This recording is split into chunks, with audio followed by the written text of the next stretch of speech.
Ayn Rand. Capitalismo, el ideal desconocido. El estado actual. 20. El nuevo fascismo gobernado por consenso. Ayn Rand. Basado en una conferencia dada en The Ford Hall Forum, Boston, el 18 de abril de 1965, publicado en The Objectivist Newsletter, mayo y junio de 1965. Empezaré haciendo una cosa muy impopular que no calza con las modas intelectuales actuales y es, consecuentemente, el anticonsenso. Empezaré por definir mis términos, a fin de que usted sepa de lo que estoy hablando. Déjeme darle las definiciones del diccionario de 3 términos políticos: socialismo, fascismo y estatismo. Socialismo: una teoría o sistema de organización social que aboga por ceder la propiedad y el control de los medios de producción, el capital, la tierra, etc., a la comunidad como un todo. Fascismo: un sistema gubernamental con poder fuertemente centralizado que no permite la oposición o la crítica y que controla todos los asuntos de la nación, industrial, comercial, etc. Estatismo: el principio o la política de concentrar extensivos controles económicos, políticos y demás en el Estado al precio de la libertad individual. Es obvio que estatismo es el término más amplio, genérico, del cual los otros dos son variantes específicas. Es también obvio que el estatismo es la tendencia política dominante de nuestros días. Pero ¿cuál de esas dos variantes representa la dirección específica de esa tendencia? Observe que ambos, el socialismo y el fascismo, involucran el tema de los derechos de propiedad. El derecho a la propiedad es el derecho de uso y disposición. Observe la diferencia en estas dos teorías. El socialismo niega completamente el derecho de propiedad privada y aboga por delegar la propiedad y el control sobre la comunidad como un todo, es decir, el Estado. El fascismo deja la propiedad en manos de los particulares, pero transfiere el control de la propiedad al gobierno. La propiedad sin el control sobre ella es una contradicción en términos. Significa propiedad sin derecho a usarla o a disponer de ella. Significa que los ciudadanos retienen la responsabilidad de tener una propiedad sin ninguna de sus ventajas, mientras el gobierno adquiere todas las ventajas sin ninguna de las responsabilidades. A este respecto, el socialismo es la más honesta de las dos teorías. Digo más honesta, no mejor, porque en la práctica no hay diferencia entre ellas. Ambas provienen del mismo principio colectivista estatista. Ambas invalidan los derechos individuales y subordinan al individuo a lo colectivo.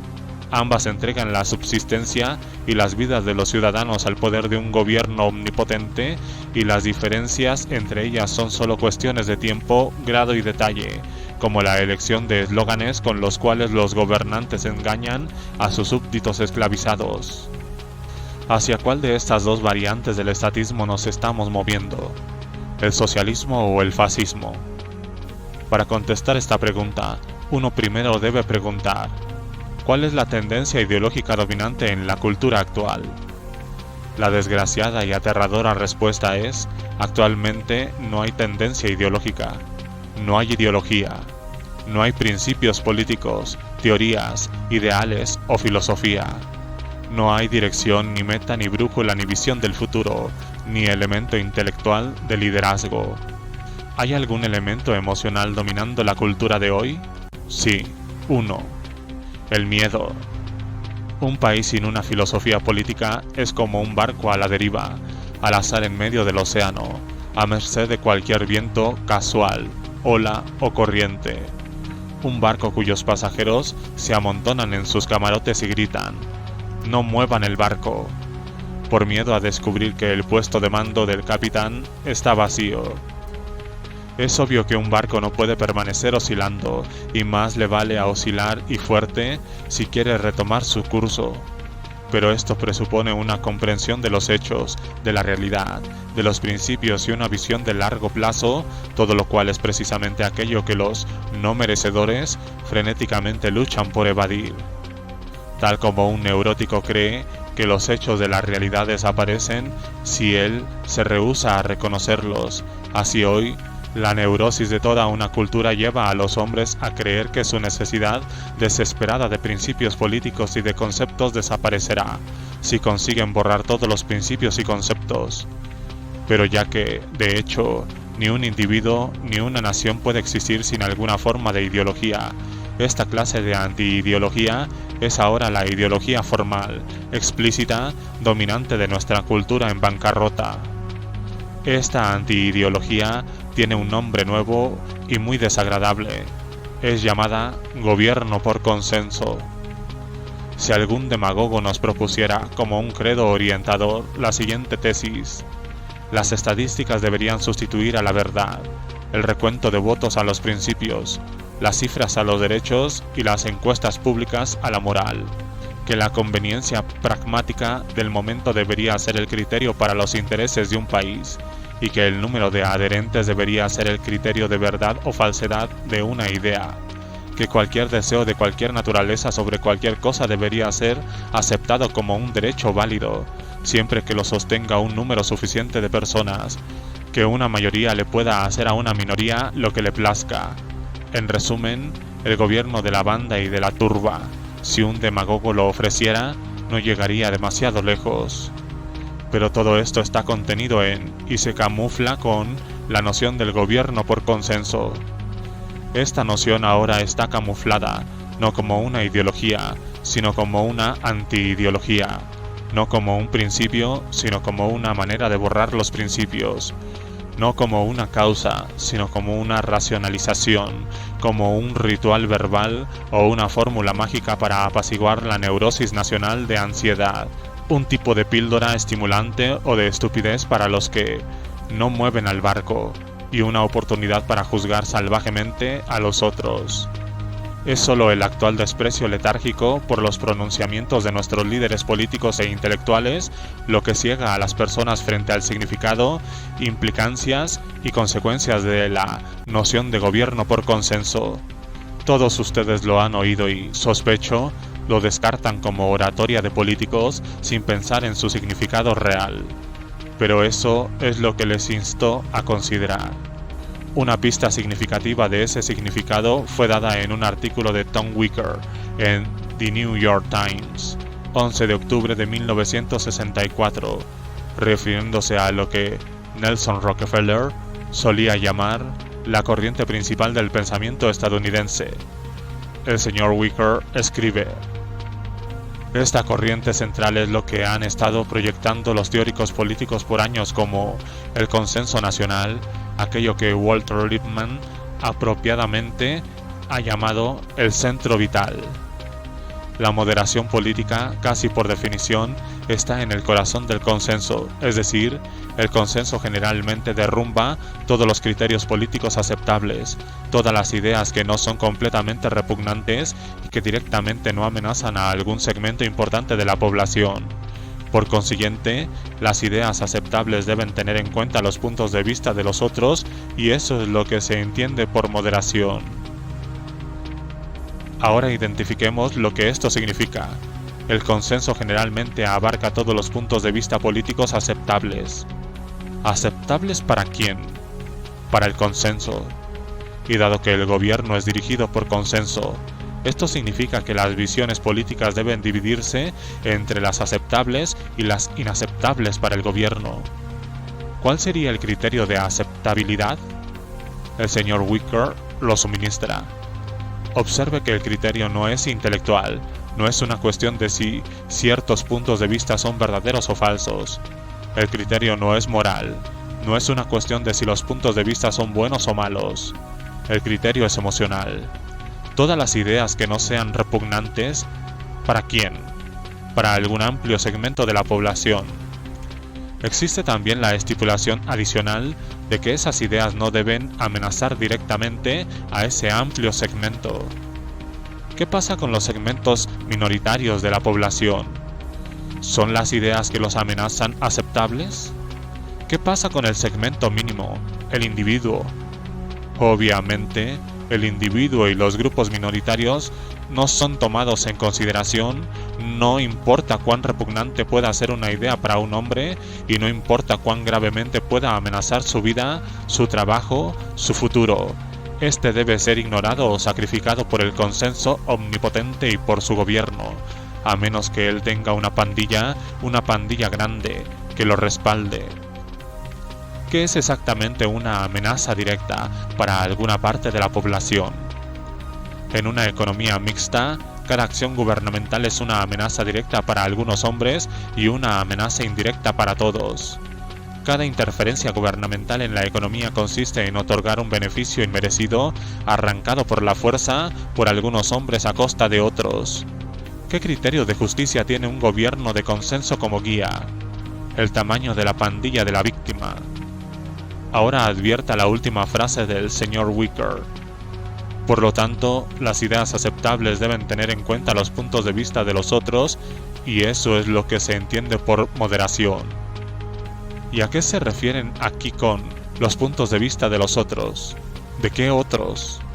Dado que no son los puntos de vista de individuos ni de minorías, el único significado perceptible es que cada segmento amplio debe tener en cuenta los puntos de vista de todos los demás segmentos amplios. Pero supongo que un grupo de socialistas quiere nacionalizar todas las fábricas y un grupo de industriales quiere conservar sus propiedades. ¿Qué significaría para cualquier grupo tener en cuenta los puntos de vista del otro? ¿Y en qué consistiría en tal caso la moderación? ¿Qué constituiría moderación en un conflicto entre un grupo de hombres que quieren ser mantenidos a la expensa pública y un grupo de contribuyentes que tienen otros usos para su dinero? ¿Qué constituiría moderación en un conflicto entre el miembro de un grupo más pequeño, como un negro del sur, que cree que tiene el derecho inalienable a un juicio justo, y un gran grupo de racistas sureños que creen que el bienestar público de su comunidad les permite lincharlo?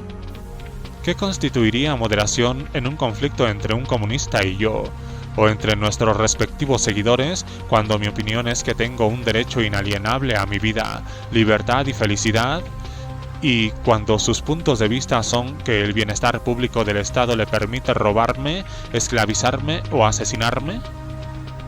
No puede haber base de acuerdo ni encuentro ni transigencia entre principios opuestos. No puede haber tal cosa como moderación en el campo de la razón y la moral. Pero la razón y la moral son precisamente los dos conceptos invalidados por la noción del gobierno por consenso.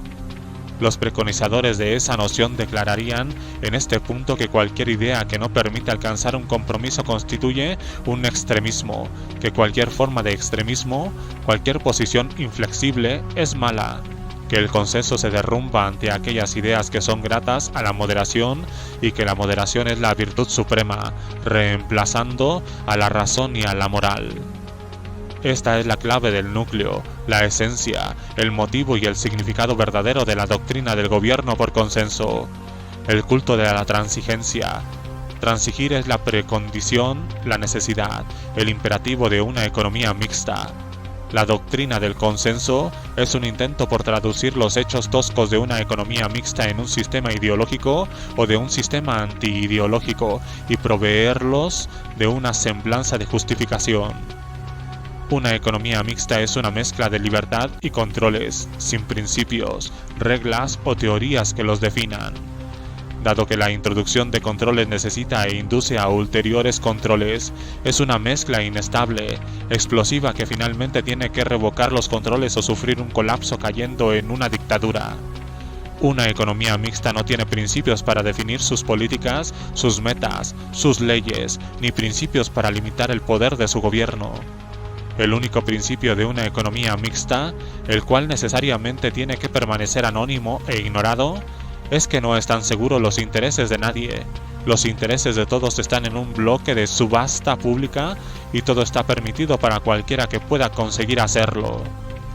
Tal sistema, o más precisamente antisistema, dispersa a un país en un número siempre creciente de campos enemigos, en grupos económicos que pelean los unos con los otros por la autoconservación, en una mezcla amorfa de defensas y ofensas, como la naturaleza de las demandas de la jungla. mientras, políticamente, una economía mixta conserva la apariencia de una sociedad organizada con una asamblea de seguridad ciudadana. Económicamente es el equivalente del caos que dirigió en China por siglos. Un caos de pandillas de ladrones saqueando y drenando los elementos productivos del país. Una economía mixta es dominada por los grupos de presión. Es una guerra civil amoral, institucionalizada de intereses particulares y lobbies, todos peleando para conseguir el control momentáneo de la maquinaria legislativa, para quitar por la fuerza algún privilegio especial a expensas de algún otro mediante un acto de gobierno, o sea, por la fuerza. En ausencia de derechos individuales, a falta de cualquier principio moral o legal, la única esperanza de una economía mixta para preservar su precaria semblanza de orden, para poner límites a los grupos salvajes, desesperadamente rapaces que ella misma ha creado, e impedir que el saqueo localizado se transforme en un liso y llano saqueo de todos contra todos, es la transigencia. Transigir sobre todo y en cada área, material, espiritual, intelectual, a fin de que ningún grupo pase por encima de la línea exigiendo demasiado y tumbando la totalidad de la putrefacta estructura. Si el juego va a continuar, no se puede permitir que nada permanezca firme, sólido, absoluto, intocable. Todo y todos tienen que ser fluido, flexible, indeterminado, aproximado. ¿Por qué estándar debe ser guiadas las acciones de uno? Por la conveniencia del momento inmediato. El único peligro para una economía mixta es cualquier valor, virtud o idea innegociable. La única amenaza que hay es cualquier persona, grupo o movimiento intransigente. El único enemigo es la integridad. Es innecesario señalar quiénes serán los constantes ganadores y los constantes perdedores en un juego de esa clase.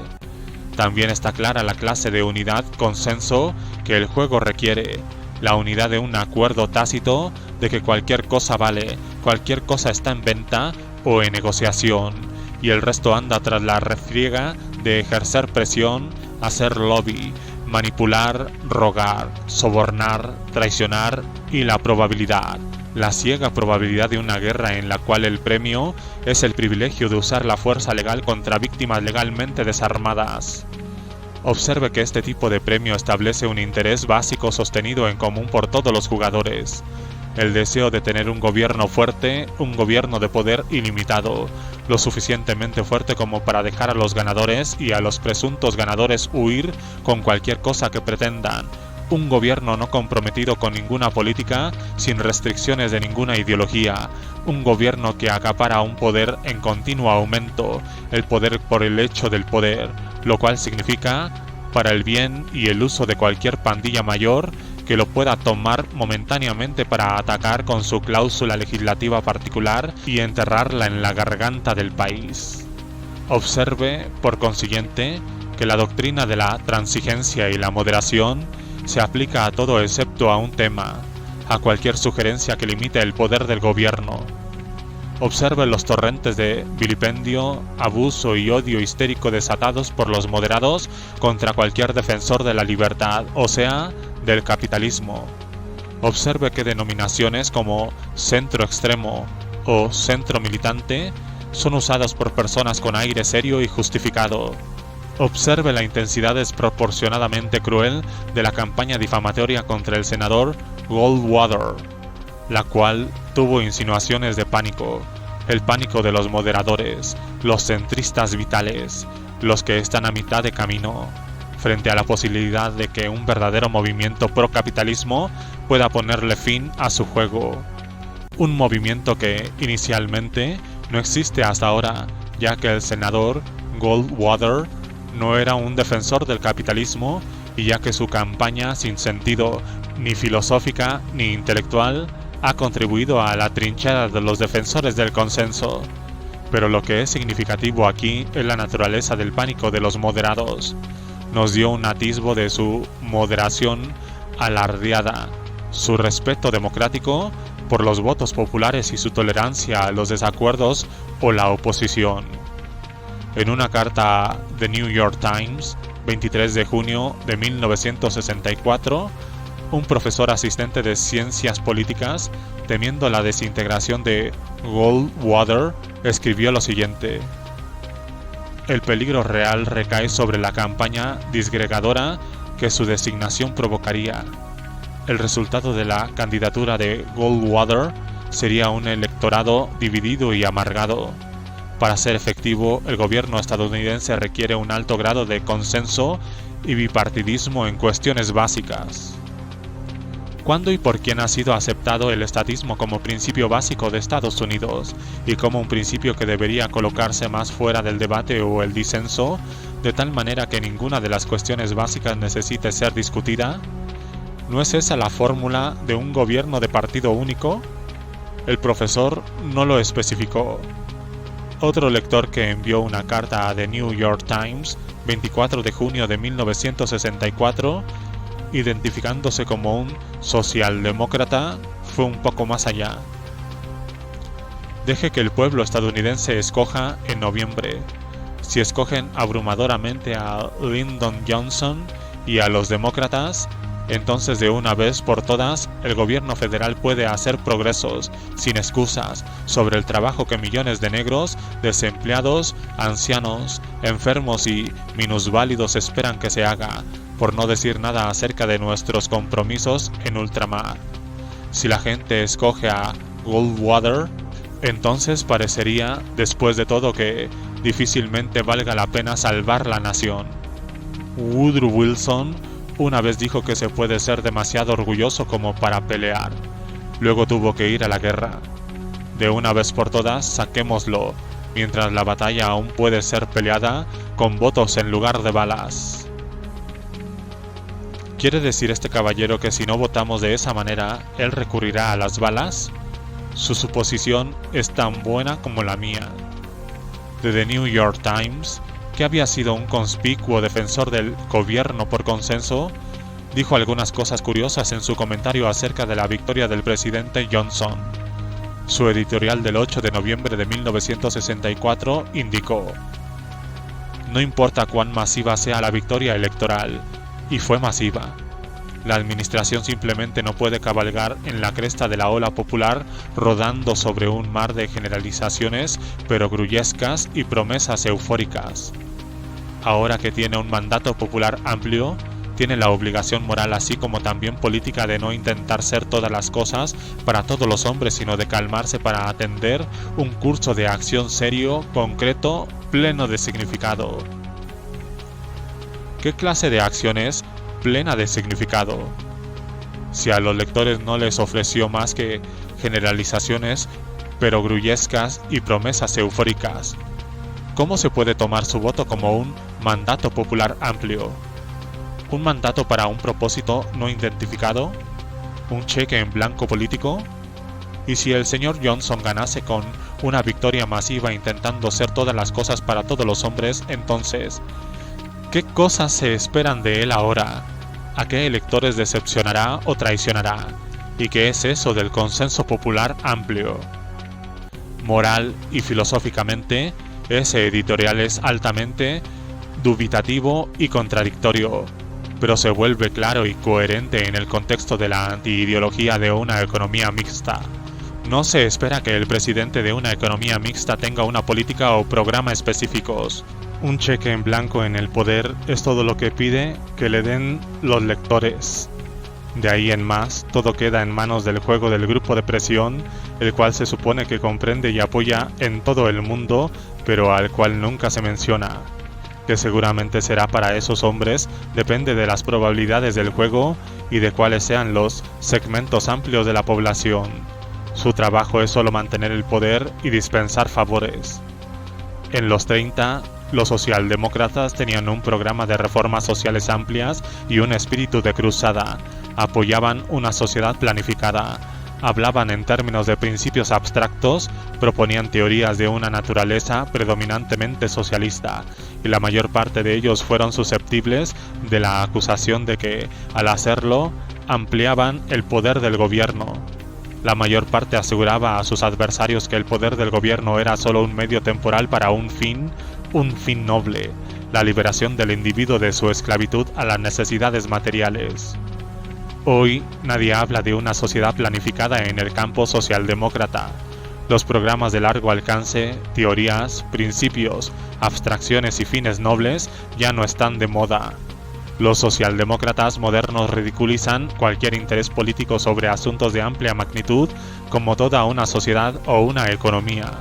Se preocupan por el singular, concreto, alcance de los proyectos del momento y las demandas, sin hacer caso del costo, el contexto o las consecuencias. Pragmáticos, no idealistas, es su adjetivo favorito cuando se le pide justificar su postura, como la llaman, no su posición.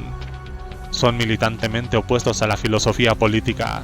Denuncian los conceptos políticos como rótulos, etiquetas, mitos, ilusiones, y se resisten a cualquier intento por etiquetarse, es decir, por identificar sus perspectivas.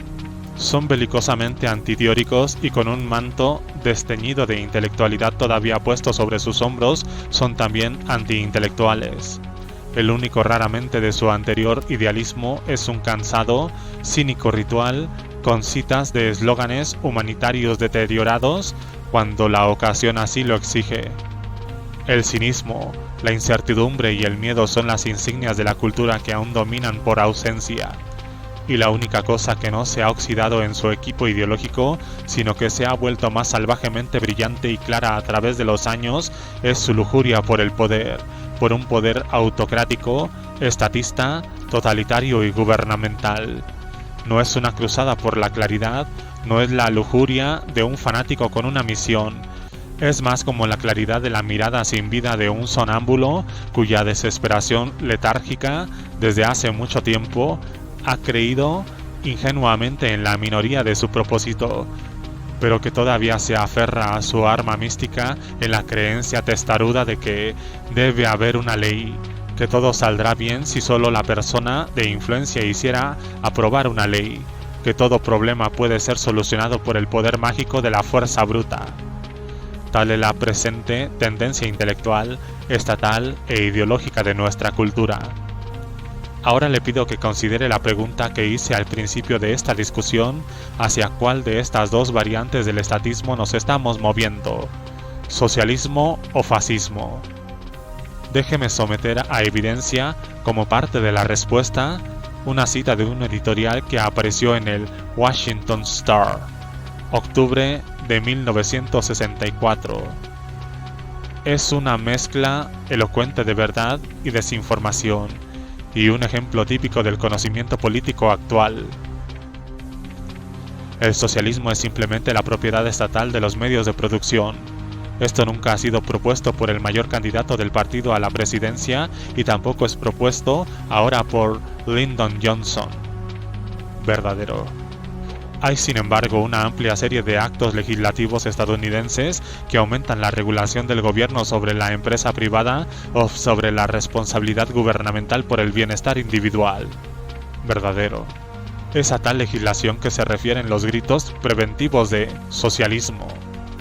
Además de la cláusula constitucional de la regulación federal del comercio interestatal, la intrusión del gobierno en el mercado comienza con las leyes antimonopolios. Muy verdadero. A ellas debemos la existencia continua del capitalismo competitivo y que no vivamos un capitalismo de cárteles. Falso.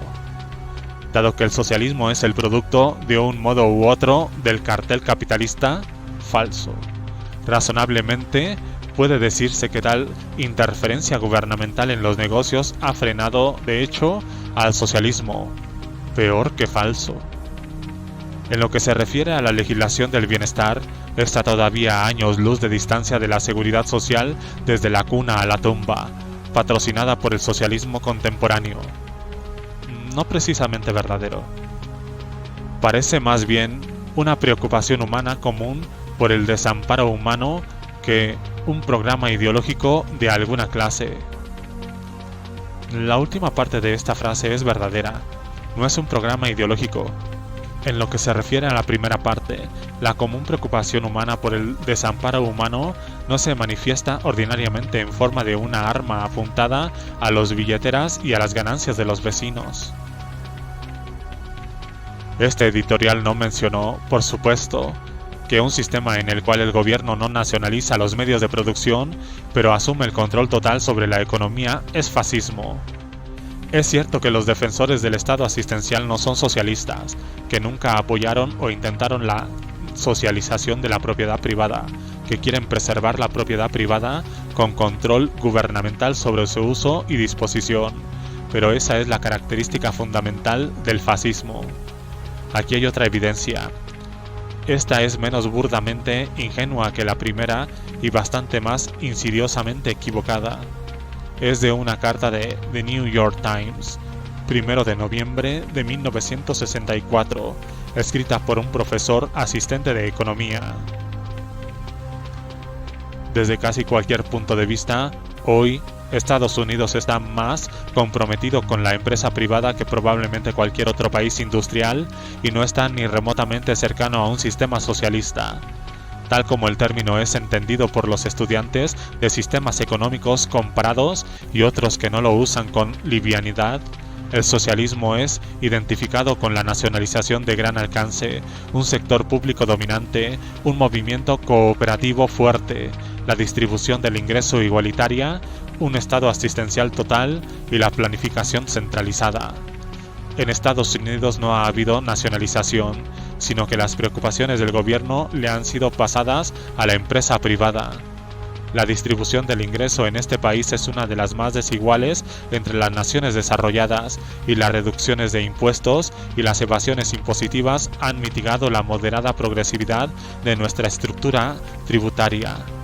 30 años después del New Deal, Estados Unidos tiene un estado asistencial muy limitado comparado con el seguro social integral y los planes públicos de vivienda en muchos países europeos. De ningún modo es el tema central en esta campaña una elección entre capitalismo y socialismo o entre una economía libre y una planificada.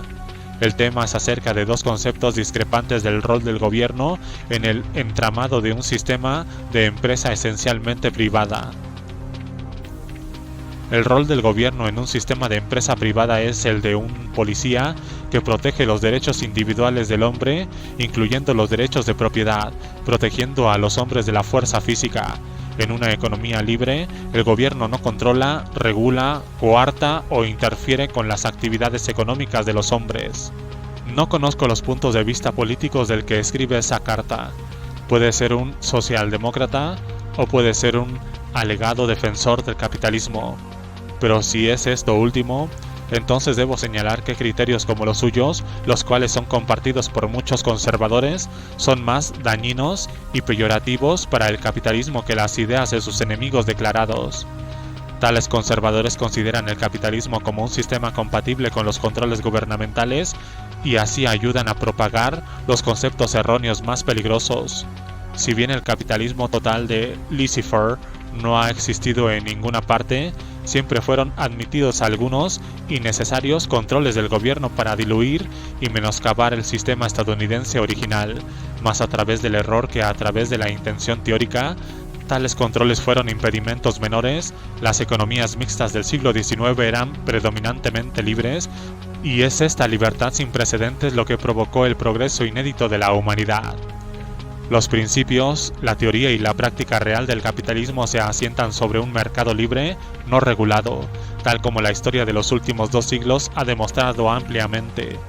Ningún defensor del capitalismo puede permitirse ignorar el significado exacto del término laissez-faire y del término economía mixta, que claramente indican 2 elementos opuestos involucrados en la mezcla. Un elemento es la libertad económica, que es el capitalismo, y el otro elemento son los controles gubernamentales, que es el estatismo.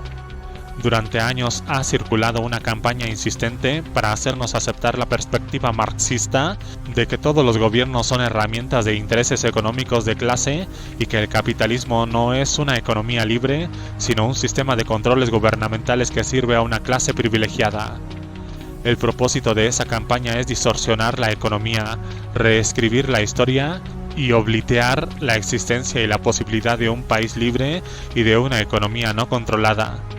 Dado que un sistema nominal de propiedad privada regido por controles del gobierno no es capitalismo, sino fascismo, la única elección que esta obliteración nos dejaría es la elección entre fascismo y socialismo, o comunismo, opción que todos los partidarios del estatismo en el mundo, de todas las variedades, grados y denominaciones, luchan frenéticamente por hacernos creer. La destrucción de la libertad es su meta común, después de lo cual esperan pelear el uno contra el otro por el poder. Es así que las visiones de ese profesor y de muchos conservadores dan crédito y sostén a la viciosa propaganda izquierdista que iguala el capitalismo con el fascismo. Pero hay una clase amarga de justicia en la lógica de los eventos. Esa propaganda está teniendo un efecto que puede ser ventajoso para los comunistas, pero que es lo opuesto del efecto pretendido por los socialdemócratas, los defensores del Estado asistencial y los socialistas, quienes participarán de la culpa por esparcirlo. En lugar de difamar el capitalismo, esa propaganda ha tenido éxito para encubrir y disimular el fascismo. En este país a pocas personas les importa apoyar, defender o aún comprender el capitalismo, empero menos aún desean prescindir de sus ventajas. Así, si se les dice que el capitalismo es compatible con los controles, con controles particulares que favorecen sus intereses particulares, sean estos limosnas gubernamentales o salarios mínimos, o precios subvencionados, o subsidios, o leyes antimonopolios o la censura de películas lascivas, estarán de acuerdo con tales programas, con la creencia reconfortante de que los resultados no serán para nada peores que un capitalismo modificado. Y así, un país que aborrece el fascismo se mueve imperceptiblemente a través de la ignorancia, la confusión, la evasión, la cobardía moral y la omisión intelectual, no hacia el socialismo o algún ideal altruista empalagosamente salamero, sino hacia un simple, brutal, depredador y acaparador de poder, fascismo de facto. No hemos alcanzado ese estadio, pero ciertamente no somos más un sistema de empresa esencialmente privada. Ahora somos una desintegrada economía mixta imperfecta, precariamente inestable, una mezcla aleatoria atravesada por rasgos socialistas, influencias comunistas, controles fascistas y reducidos remanentes de capitalismo que todavía pagan los costos de todo eso, con todo esto rodando en dirección a un estado fascista. Considere nuestra administración actual. No creo que vaya a ser acusada de injusta si digo que el presidente Johnson no es un pensador filosófico. No, él no es un fascista, ni un socialista, ni un procapitalista. Ideológicamente no es nada en particular. A juzgar por su pasado y por el consenso de sus seguidores, el concepto de ideología no es aplicable en su caso. Es un político, uno muy peligroso, pero un fenómeno muy adecuado a nuestro presente estado. Es una personificación casi de ficción, arquetípica del líder perfecto de una economía mixta. Un hombre que gusta del poder por el propio placer del poder, que es experto en el juego de manipular a los grupos de presión, de hacerlos jugar unos contra otros, que aman el proceso de dispensar sonrisas, arrugar la frente y otorgar favores, en particular favores repentinos y cuya visión no se extiende más allá del alcance de la próxima elección. Ni el presidente Johnson, ni cualquiera de los grupos propiamente de hoy apoyaría la socialización de la industria. Como sus predecesores modernos en la administración, el señor Johnson sabe que los empresarios son las vacas lecheras de una economía mixta, y él no quiere destruirlos, quiere que ellos prosperen y alimenten sus proyectos asistenciales, que es lo que la siguiente elección requiere. Mientras ellos, los hombres de negocios, comen de su mano, como parecen ansiosamente ardientes de hacerlo. El lobby empresario está seguro de conseguir su parte de influencias y reconocimientos, tal como el lobby laboral o el lobby agropecuario o el lobby de cualquier segmento amplio, en sus particulares términos. Él es en particular avesado en la tarea de crear y alentar al tipo de empresarios que yo llamo la aristocracia de la influencia política. Este no es un estándar socialista, es el estándar típico del fascismo.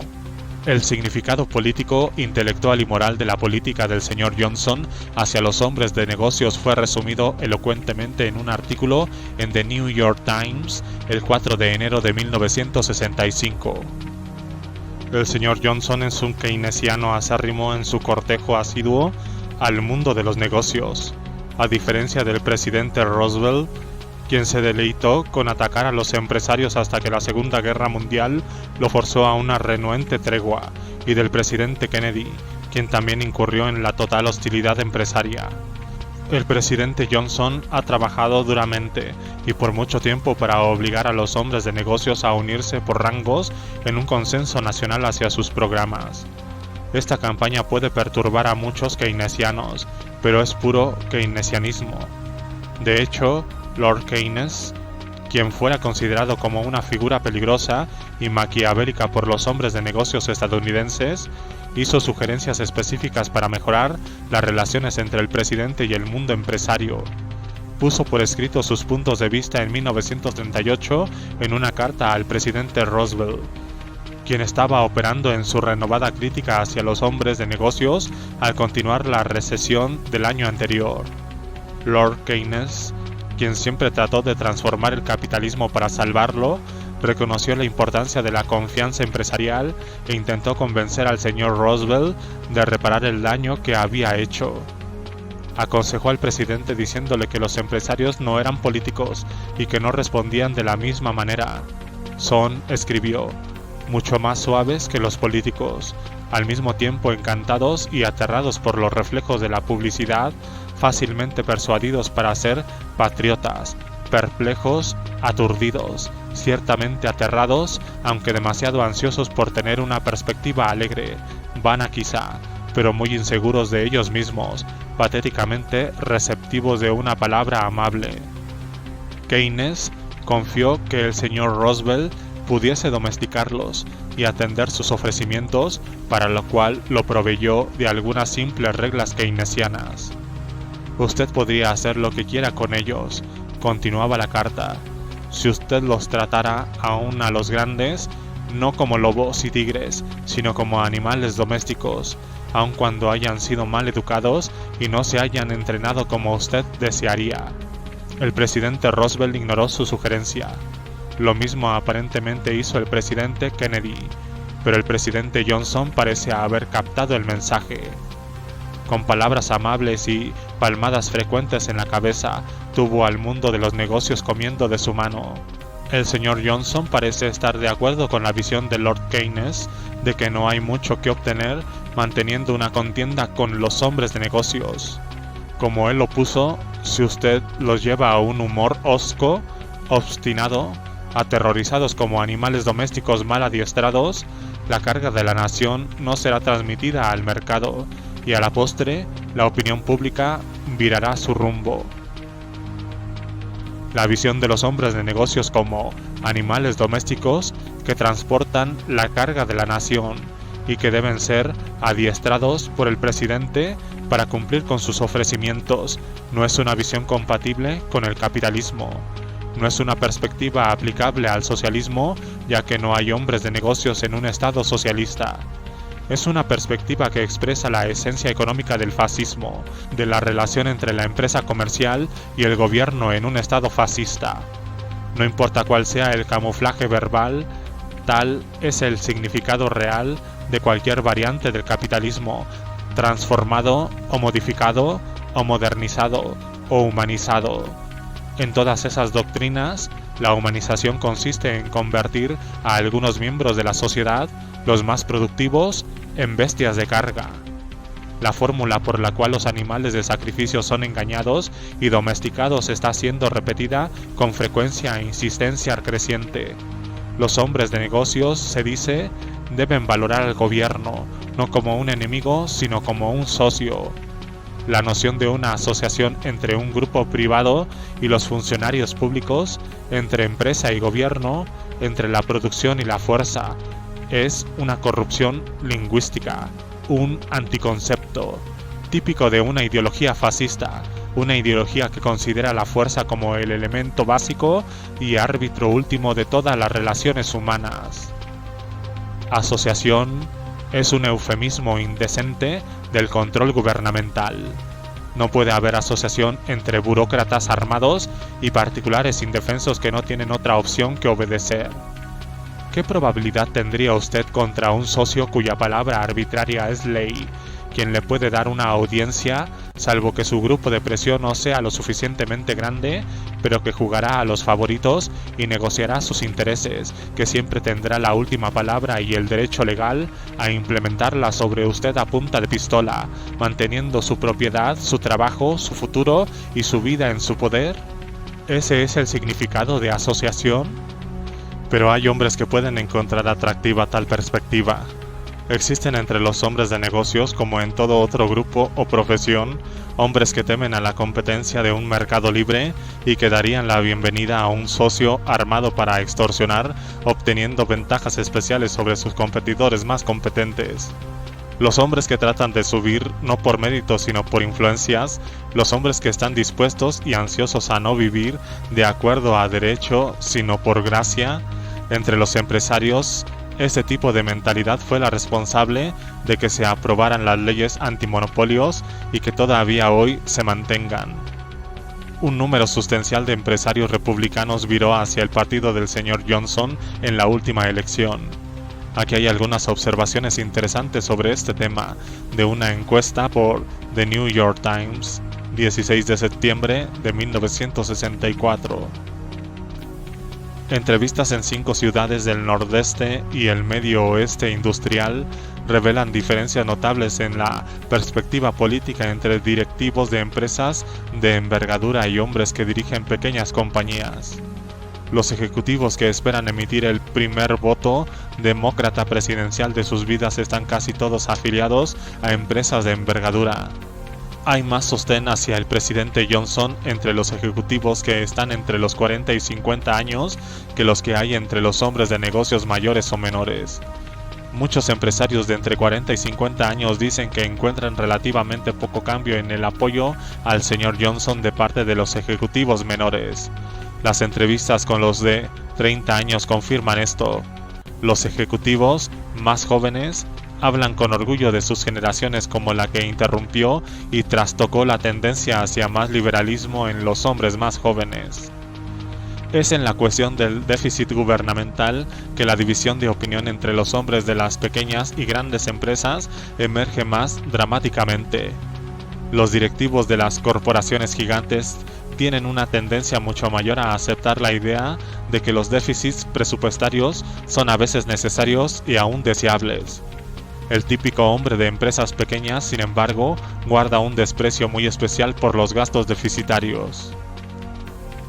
Esto nos da una indicación de cuáles son los intereses ocultos en una economía mixta y lo que tal economía hace por los principiantes o la gente joven. Un aspecto de la mentalidad inclinada hacia el socialismo es el deseo de borrar la diferencia entre lo merecido y lo no merecido y, por consiguiente, de no aceptar la diferenciación entre empresarios tales como Hank Rearden y Gordon Boyle. Para una mentalidad socialista primitiva, atada a lo concreto y de corto plazo, una mentalidad que pide a gritos una redistribución de la riqueza sin ninguna preocupación por el origen de tal riqueza, veamos que el enemigo está formado por todos los que son ricos, sin atender cuál es la fuente de sus riquezas. Tales mentalidades, la de esos envejecidos, encanecidos socialdemócratas, que han sido los idealistas de los 30, se aferran desesperadamente a la ilusión de que nos movemos hacia alguna suerte de estado socialista, hostil para los ricos y beneficioso para los pobres, mientras frenéticamente evaden el espectáculo de la clase de ricos que están siendo destruida y qué clase está floreciendo bajo el sistema que ellos, los socialdemócratas, han establecido. La ironía grotesca cae sobre ellos. Sus puestos, ideales, han preparado el camino no hacia el socialismo, sino hacia el fascismo. Quien percibe sus esfuerzos no es el impotente, insensato, noble hombrecito de su imaginación con sus pies planos y su ficción deteriorada, sino el peor tipo de depredador rico, el rico que llegó por la fuerza, el rico por los privilegios políticos, el tipo que no tiene alternativas dentro del capitalismo, pero que está siempre allí para sacar partido de cada noble experimento colectivista. Son los creadores de riqueza, los handmaidens, quienes son destruidos bajo alguna forma de estatismo, socialista, comunista o fascista. Son los parásitos, los Orwellians, quienes conforman la élite privilegiada y son los aprovechadores del estatismo, particularmente del fascismo. Los aprovechadores especiales del socialismo son los James Taggart, del comunismo, los Floyd Ferris. Lo mismo ocurre con sus contrapartes psicológicas, entre los pobres y entre los hombres de todos los niveles económicos que hay entre medio. La forma particular de organización económica que se está volviendo cada vez más visible en este país como consecuencia del poder de los grupos de presión es una de las peores variantes del estatismo, el socialismo corporativo. El socialismo corporativo le roba su futuro al joven talentoso, congelando a los hombres en gastos profesionales bajo reglas inflexibles. Representa una encarnación manifiesta del motivo básico de la mayoría de los partidarios del estatismo, aunque usualmente prefieren no confesarla. La trinchera árida de la protección de la mediocridad frente a los competidores más capaces. El encarcelamiento de los que poseen una habilidad superior a la media mezquina de sus profesiones. Esa teoría no es demasiado popular entre los socialistas, aunque tiene sus defensores, pero el ejemplo más famoso de su práctica en gran escala fue la Italia fascista. En los 30, unos pocos hombres perceptivos dijeron que el New Deal de Roosevelt era una forma de socialismo corporativo y que estaba más cercano al sistema de Mussolini que cualquier otro. Fueron ignorados. Hoy, la evidencia es inequívoca. Se dijo también que si el fascismo alguna vez llegaba a Estados Unidos, vendría disfrazado de socialismo. Con respecto a esto, recomiendo que lea o relea de Sinclair Lewis, It Can Happen Here, con especial referencia al personaje, el estilo y la ideología de Berzelius Windrip, el líder fascista. Ahora déjeme mencionar y contestar algunas de las objeciones corrientes por los cuales los socialdemócratas actuales tratan de camuflar la naturaleza del sistema que sostienen, para diferenciarse del fascismo. El fascismo requiere un gobierno de partido único. ¿A qué equivaldría la noción de gobierno por consenso en la práctica? El objetivo del fascismo es la conquista del mundo. ¿Cuál es la meta de esos campeones bipartidistas preocupados por el mundo de las Naciones Unidas? Y si la alcanzan, ¿qué posiciones esperan adquirir en la estructura de poder del mundo único? El fascismo predica el racismo, no necesariamente. La Alemania de Hitler lo hizo, la italiana de Mussolini no. El fascismo se opone al Estado asistencial. Revise sus premisas y sus libros de historia. El padre y creador del estado de bienestar, el hombre que puso en práctica la noción de comprar la lealtad de algunos grupos con dinero extorsionado de otros, fue Bismarck, el predecesor político de Hitler. Déjeme recordarle que el título completo del partido nazi fue Partido Nacional Socialista de los Trabajadores de Alemania. Déjeme recordarle también algunos extractos del programa político de ese partido, adoptado en Múnich, el 24 de febrero de 1920. Pedimos que el gobierno emprenda por encima de toda la obligación de proveer a los ciudadanos con una oportunidad adecuada de empleo y de ganarse la vida. No debe permitirse que las actividades del individuo choque con los intereses de la comunidad. Debe acontecer dentro de sus límites y deben ser para el bien de todos. Por consiguiente, exigimos poner fin al poder de los intereses financieros. Exigimos participar de los beneficios de las grandes empresas. Exigimos una cobertura amplia para los ancianos. Exigimos la máxima consideración posible por la pequeña empresa en las compras de las administraciones nacional, estadual y municipal, para hacer posible que todo ciudadano capaz e industrioso obtenga una educación superior y logre un cargo de liderazgo.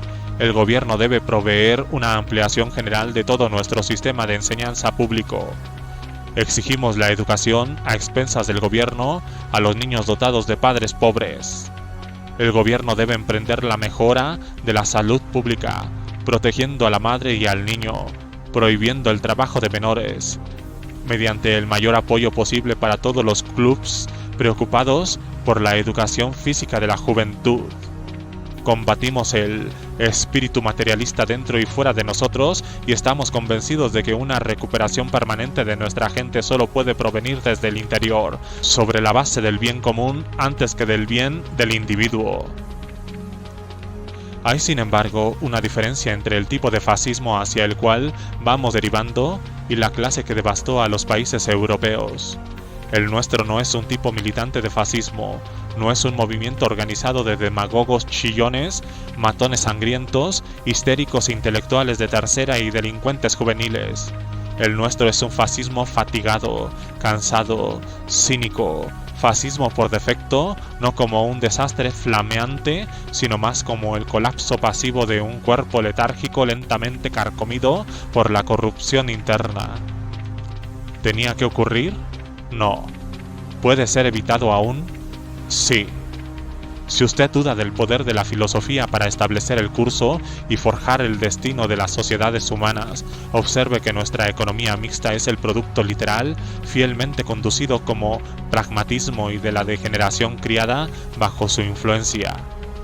El pragmatismo es la filosofía que dice que no hay realidad objetiva o verdad permanente, que no hay principios absolutos, ni abstracciones válidas, ni conceptos estables, que cualquier cosa puede ser probada de modo empírico, que la objetividad consiste en el subjetivismo colectivo, que cualquier persona que desea ser auténtica es auténtica, que cualquier persona que desea existir, existe, siempre que un consenso así lo indique.